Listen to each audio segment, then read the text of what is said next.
Okay, I think I'm live. I just got an email question about, hey, do you use Google Docs in your Google Classroom? And the answer is yes, yes, we use Google Docs in our Google Classroom. Of course, you don't have to. Sometimes you can use Google Classroom just to organize assignments and let students know when things are due and what's due when. But man, when you use Google Docs with Google Classroom, magic really happens. And I'm going to show you how I do um, Google Classroom. Let me make sure I get the technology right. Yes, there it is. There's my technology behind me. All right, let me just show you what my Google Classroom looks like. All right, so I got the stream. What I use the stream for? I use the stream here to post articles, announcements, for anything that's not an assignment, something that students aren't grading, extra stuff. So like there's this thing on TikTok that math problem that got user stumped.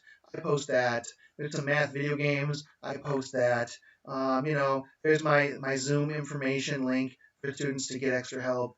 I post that kind of thing. And then also assignments. So when new assignments are posted, they also go in the stream. I'm just trying to show you what my stream looks like. There's an article from how to cook a perfect steak using math. So whenever I see a news article about math, boop, it goes into my Google Stream for my math classes. And then here's what my classwork looks like. I got it organized into different units. We were used to, before the school closure, we were working in the automobile ownership unit. Everything right now is not organized in terms of units. And the reason for that is because up until recently, with quarter 3 and quarter 4, we didn't know what's going on. I think we still don't know what's going on with quarter 4. So I'm just kind of throwing things up. So sometimes I will post things that are not Google Docs in the Google Classroom for classwork. Like this is just what I call a resource. It's this material. It's 4 different places that students can go for online graphing calculators. Over here is just it actually was like a real assignment. Okay, so this is just my little pep talk, and then if you click on this is a Google Doc. It's a Google form, in fact.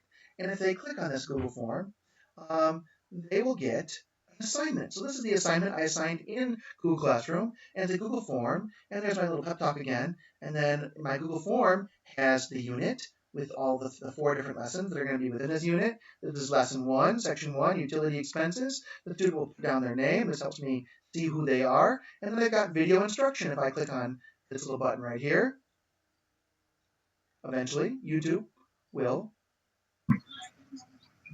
All right. You don't think I knew I was broadcasting? So during, I was still learning this. All right, so there's me. There's me on my Google form giving this electronic instruction. All right, and so I got some learning targets here, and I can compute the cost of electric, oil, water for the home. I got my vocab here. I got and this other video up there was just an introduction to like here's what we're going to learn today, and then this little video here is going to explain how to solve these next few questions. So there's example 1, and then these next videos that I produced are going to be showing students how to solve these questions. So let me try to show you what that looks like. Yeah, so let me show you what that looks like when I get there. Instruction for the lesson. So if a student doesn't know how to do something, they will click on instruction for the lesson. All right, welcome back. And kind of fast forward here so you kind of see what this looks like. It seems not very much. I don't know if that's quite realistic. All right, we'll move on though. I gave you a similar less than realistic situation over here, right? So here's Corey's water bill. Same exact problem. So I'm trying to give you one problem after the example. It's just like the first. Just like if I was in the classroom with Smart Notebook, I've got a little annotator annotating my screen, and I'm just broadcasting this on YouTube Live, streaming it directly live, when YouTube eventually allows me to then post this later. So the students work on the examples. I give them basically all the answers for the solution to all the examples are already written out, but I explain the answers. Then I give them some like check for understanding questions to make sure they understand the main instruction, which I eventually usually give most of the answers out here. I usually refrain a little bit. And then after we get to the last example, which is usually 5 or 6 of these things, I'll tell them to take a break. and I'll tell them to click submit. And the rest of this lesson, the next 25 or 40 questions, are all on their own. There's no direct instruction for these. The direct instruction was the earlier stuff where I gave them examples and I showed them how to do it. And now they're going to try to extend and refine the skills they learned in those prior things in the next lesson. So this is Google Forms. I really think Google Forms is the way to go. If you devise tests and worksheets in your classroom, Google Forms is a great way to translate a test or a worksheet into an electronic document. The students can answer, put their answers in right here, right? I am typing, right? Put their answers in here, and then they click submit, and then all this goes to you, and you can actually, it makes the grading so much easier. For this student right here, so I don't want to give away any student grades or anything. I want to make sure I keep privacy and all that kind of stuff, because when these go live, they go public. So let's see. I can view assignment, and then I can just import grades. And so it's just this. So students in this case, I have one student that worked on this a little bit, and he only worked on it for 1 day. These assignments usually would last for 5 days of classroom instruction. With distance learning, it's going to be a little longer. But he's got about half of this assignment done already. There's 100 and about 52 questions or 53 questions I asked in this assignment. He's got almost half of those done. And I'm waiting for other students to do this. And so notice I just clicked import grades. I graded this, so I should show you the grading. So the grading is really kind of cool. You go in here, I'm going to leave page, and I'm going to responses. And it's really a lot nicer when a lot of students respond because you can do the grading of a group really fast. You don't get a lot of extra speed grading an individual paper because you still got to go through all the same hoops as you would if it's a group. It's no slower than doing it otherwise. Because I know I only have one student that's even made any questions, answered any questions here, I'm going to go individual, and I can see the student's answers, right? So I can go through and I can say, oh, did they write the learning targets? Yes, they did. Points. I'm going to go, what did he write? Yes, he did 27. 27 was the right answer. Points. And then as all those were right answers, and then eventually as he didn't do this one. He left it blank. There's my answer key right there. I gave 0 points for the try. If he gave me an answer but it was incorrect, I'd give 1 out of 2, so you at least get 50%. I always give some credit for trying, right? Always give credit for effort.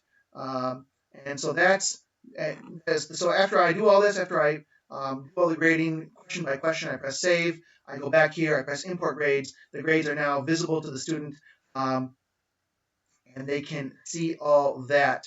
Okay, so the question was, do you use Google Docs for your classroom? Yes, indeed.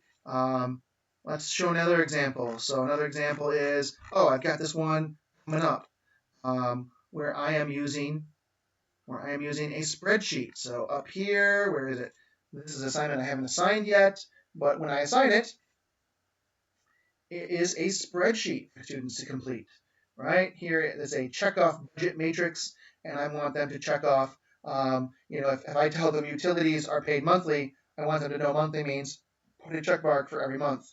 If sanitation is semi-annually, I want them to know they need a check mark in May and then one in December, or one in June and one in December for every 6 months. If insurance is quarterly, then I need them to know that it's every 3 months, so one in March, one in June, every 3 months, count it off, that kind of stuff. So that's kind of what this budget, and then they can do other sheets. And so this is a Google Doc. They'll each get their own copy. They'll each get their own copy of this Google Doc, and then I can look at each of their own copies. When you assign students their own copy, this is how most teachers do it. They will use a Google Doc, like a written format. I wonder if I have a lot of those. I don't use the regular Google Docs much anymore. I'm sure we used them in the past. You can use Google Slides, of course. There's Google Slides assignments. Looking for a Google Doc assignment. I know I used to use those.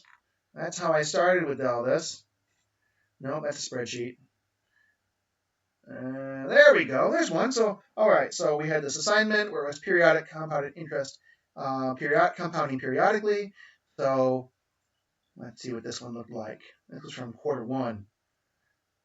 I've been getting better at this. All right. So they each got a copy of this document right here, and then they each got a copy, and they would fill in the answers. Like what does A mean in the formula for compounding periodically? You know, what does P mean? This is the amount. That's the principal. That's the rate. That's the time. So they would answer all these questions, and then they would turn this in. This is a fine way of doing it. Is giving them questions and having them write in the answers in their own document. The problem is that you literally need to grade each individual student's paper individually, one at a time. Whereas if you use a Google form, you could see several answers at a time and click which ones are right and which ones are not. So I can go questions here. No, I want to go to responses, and I want to go to question.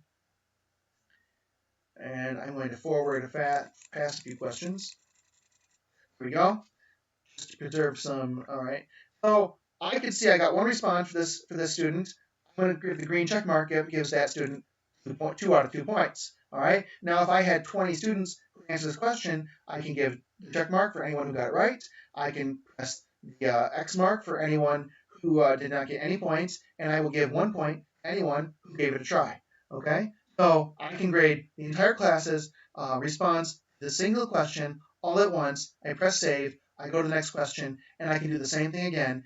I can grade very quickly short answer responses, paragraphs, multiple choices can be graded automatically. I can't do any of that kind of grading magic with a Google Doc like this. I actually have to look at each individual student's document, and it's slower. And of course, then I love the ability to just import. When you do it with a Google Doc like that, and not with a Google form, you can't import student grades. And so not being able to importing student grades into Google Classroom is great because it lets the students see what their grade is on everything right away. And of course, I've also been playing around with this thing called a question. You can go here, create, and then you can ask a question. And this is if you just want to ask one thing you want to ask. You want the students to answer this. So here I said, the question is, what are monohedral tilings and how does it relate to pizza? Okay. And then, I'm going to click on that so you can see it. How does it relate to pizza slices? And I want those, so I attached a PDF to a Popular Science article. I want them to read the article, and I want them to answer the question, what are monohedral tilings are. And these things here, these questions are really extra credit for my class. They're my way of supporting ELA standards and getting students to see applications to math in real life. And just, I think they're neat. So questions, I use in Google Classroom. I use Google Docs, a lot of Google Forms, and then I also supplement Google Forms with spreadsheets.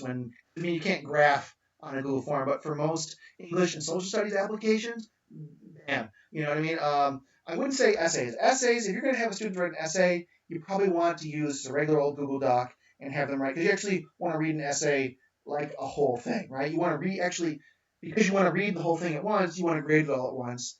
You're going to want it in a regular Google Doc. But if you want to do one paragraph at a time or a response to a document, man, the forms allow you to add videos, add pictures, just do all sorts of information, give them all sorts of information. I mean, the Google Form is a graphic organizer. So for all your students that have graphic organizers in their IEPs, man, this thing really hits the spot in terms of graphically organizing where you want students to answer, what kind of answer you want them to give, all that kind of good stuff. So I think that wraps up the question, do I use Google Docs in Google Classroom?